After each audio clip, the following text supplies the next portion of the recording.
Aujourd'hui, je vais essayer une machine pour faire ses propres yaourts à la maison, ou plus communément appelée une yaourtière. D'habitude, je les achète comme tout le monde au supermarché, et là je me suis dit qu'il était temps d'essayer de les faire soi-même.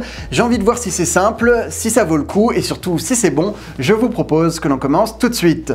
Du coup, j'ai fait mes petites recherches sur internet et j'ai décidé de me procurer un produit d'une marque française, en l'occurrence Lagrange. Celle-ci a l'air plutôt bien en termes de rapport qualité-prix puisque je l'ai eu pour 35 € seulement. Ça m'a l'air plutôt raisonnable pour ce type de produit. Après, il faut voir si ça tient sur la durée, bien évidemment. Donc a priori, à l'intérieur, on a 7 pots en verre avec sur le couvercle des zones de marquage pour des feutres effaçables qui vont nous permettre notamment d'indiquer la date de fabrication, la date de péremption ou alors tout simplement ce que contiennent les yaourts à l'intérieur. On a également un écran électronique avec rétroéclairage et signal sonore en fin de préparation, en sachant que cette dernière est programmable jusqu'à 15 h. Du coup, ça a l'air plutôt simple, plutôt basique, mais c'est exactement ce que je recherche. Personnellement, je commence à en avoir marre d'avoir des appareils qui font 50 000 choses différentes, qui sont pleines de fonctionnalités inutiles qu'on n'utilise jamais. Là, c'est censé aller droit au but et faire les choses bien, donc j'espère que ce sera le cas. Du coup, comme d'habitude, on va commencer par le déballage. Alors, qu'avons-nous à l'intérieur? Donc on a bien évidemment la notice qui est disponible en français. À l'intérieur, on y trouve également des recettes. Le papier pour la garantie, donc c'est garanti 3 ans. Donc ça, c'est le couvercle. C'est du plastique, c'est propre, c'est simple. Et là, on a le reste de la machine avec notamment les petits pots. Donc ceux-ci sont en verre, avec ici la fameuse étiquette effaçable. D'ailleurs, on a une petite bulle d'air, c'est dommage, mais bon, c'est un détail. Donc on en a 7 comme ceci. Donc la taille semble assez classique et similaire au yaourt habituel. Et le design, bien que simple, est plutôt sympathique. Donc je vais tous les sortir. Hop, hop. Hop, le feutre qui va avec, et puis bien évidemment on a également la base. Écoutez, c'est simple, c'est propre, je pense que ça va être super simple à entretenir, à nettoyer, même si ça a l'air lourd, ça ne l'est pas. N'hésitez pas à me dire dans les commentaires si vous êtes adepte du fait maison et si vous faites vos propres yaourts ou tout autre produit du quotidien qu'on a l'habitude d'acheter en supermarché, mais de façon maison. Ça m'intéresse de savoir ce que je pourrais tester à l'avenir dans la même catégorie. Ok, donc le câble doit faire à peu près 1 mètre. C'est pas énorme, mais en même temps, ça suffit largement, notamment dans les cuisines. Donc je vais mettre les pots à l'intérieur pour voir si ça se place correctement. Et a priori, c'est prévu pour. Ok, ils sont pas ratatinés, ils sont pas serrés. Et honnêtement, c'est plutôt design. J'adore le look de l'appareil. Et fermé. Ça donne ça. Je ne sais pas si c'est un effet d'optique, mais j'ai l'impression que les pots sont complètement de travers ou alors ils sont cabossés, je ne sais pas. Alors est-ce que c'est moi ou ils penchent réellement? Enfin, je sais pas. Est-ce que c'est normal? Est-ce que ça peut avoir une incidence sur la qualité des yaourts? Je ne sais pas. Ah oui, non, en fait, c'est le fond en plastique qui n'est pas du tout droit. Bon bah écoutez, c'est bizarre, d'autant plus que sur la photo officielle, tout est bien droit. Donc s'il y a quelqu'un qui travaille chez Lagrange, n'hésitez pas à nous expliquer pourquoi ce choix, pourquoi c'est fait comme ça. Est-ce que c'est un intérêt pour la maturation des yaourts? Je ne sais pas si c'est le bon terme, mais vous voyez ce que je veux dire. Bref, maintenant on va pouvoir passer à la préparation. Ok, donc pour la première étape, il va falloir prendre les pots et les nettoyer. Donc c'est ce que je vais faire. Hop, je prends des risques, mesdames et messieurs. Je prends de gros risques. Faites-moi confiance, tout va bien se passer. Et bah c'est parti. Allons les nettoyer. Je suis curieux de voir si l'étiquette va s'enlever ou pas au fil des lavages. En tout cas, vu qu'elle est déjà un peu gonflée, ça ne me rassure pas trop. On va la passer rapidement sous l'eau pour voir ce que ça donne. Elle est hydrophobe, hein, comme vous pouvez le voir. L'eau ne reste pas. Ok, bon bah ça c'est une bonne nouvelle. Et les pots, est-ce qu'ils vont être faciles à nettoyer? Ouais, ça va.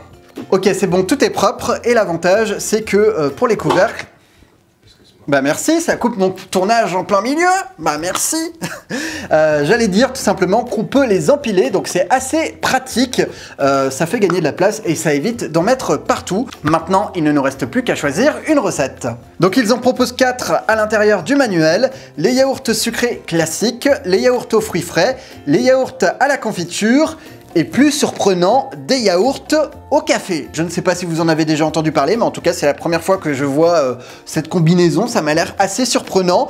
Honnêtement, je vais tester parce que là ça a attisé ma curiosité et comme ça fera 2 tests en 1. Comme ça on verra si cette machine est efficace et si les yaourts au café c'est une bonne idée ou pas. Du coup, pour faire cette recette, nous allons avoir besoin de sucre, de café instantané, d'un yaourt nature ou de ferment en sachet. Nous, on va privilégier la première option parce que c'est la plus simple, et bien évidemment de lait. Bon, par contre, pour être honnête, je n'avais absolument pas prévu de faire un yaourt au café dans cette vidéo. Du coup, il me manque certains des ingrédients qui sont dans la liste. Je vais aller les acheter de ce pas.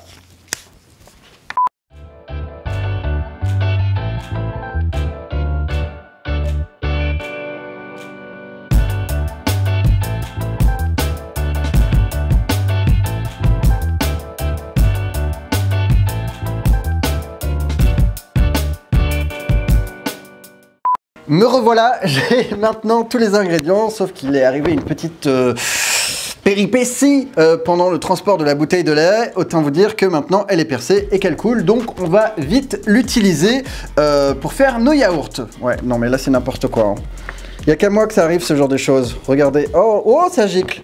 Oh bah ça fait même des bulles. Bon bah voilà, hein, elle est bien amochée, j'en ai déjà mis partout. Donc pour commencer, je vais faire chauffer un peu de lait. Donc il précise bien que pour faire nos yaourts, il est préférable de prendre du lait entier ou demi-écrémé longue conservation.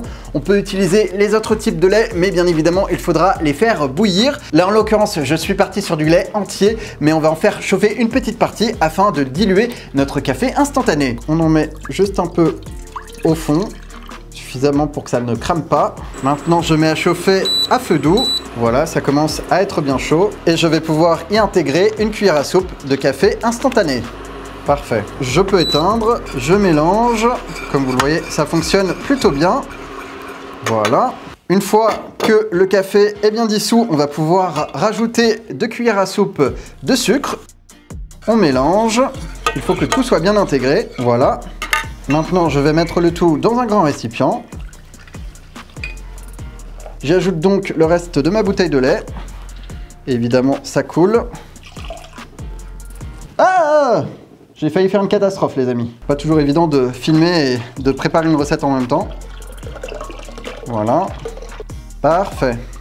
Et maintenant, il va falloir ajouter le ferment. Donc on peut utiliser plusieurs types de ferments. Un yaourt nature du commerce, un yaourt issu d'une fabrication précédente. Donc c'est assez intéressant, c'est-à-dire qu'avec les 7 que je vais faire là, je vais pouvoir en garder un pour pouvoir en refaire 7 derrière, en sachant qu'on peut faire ça 5 fois de suite. Ou alors on peut utiliser un ferment sec lyophilisé, mais dans ce cas, il faut compter 2 heures de plus pour la préparation. Donc, du coup, il faut que j'ajoute le yaourt entier à ma préparation. Il est bien évidemment nature. Ok, donc maintenant, il va falloir que je mélange tout ça. Il faut qu'on ait quelque chose de bien homogène. Voilà, bah écoutez, ça me paraît pas mal. Et maintenant, on va simplement répartir la préparation dans les 7 pots. On ne tarde pas trop parce que sinon les ferments vont peut-être retomber au fond du bol. Et évidemment, j'en mets partout. Je ne sais pas utiliser une louche. On va les faire un par un, ce sera plus simple. Hein. Voilà, vous n'avez rien vu, tout va bien. On peut recommencer. Voilà, je les remplis quasiment à fond. Et je remets ça à l'intérieur de ma machine. Ouais, c'est bizarre que ce soit gonflé, hein, je comprends toujours pas pourquoi. Voilà, donc ça correspond à peu près à 1 louche et demie.